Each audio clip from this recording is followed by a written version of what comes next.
ಯಾರೇ ಅಕ್ಕ ಬೆಂಗಳೂರು ಕಾಯೋಳು,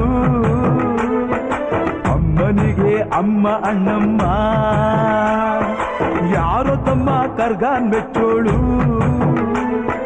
ಮಲ್ಲಿಗೆಯ ಮುಡಿಯೋ ಅಣ್ಣಮ್ಮ.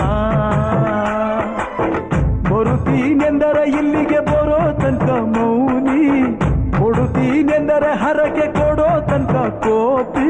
ಆಡಿದ ಮಾತನ್ ಮೀದಿರೋ ಭಕ್ತರ ಇವಳಿಗೆ ಇಷ್ಟ ಇಷ್ಟ. ಅಮ್ಮನಿಗೆ ಅಮ್ಮ ಅಣ್ಣಮ್ಮ, ಯಾರು ತಮ್ಮ ಕರ್ಗಾನ್ ಮೆಚ್ಚೋಳು, ಮಲ್ಲಿಗೆಯ ಮುಡಿಯೋ ಅಣ್ಣಮ್ಮ.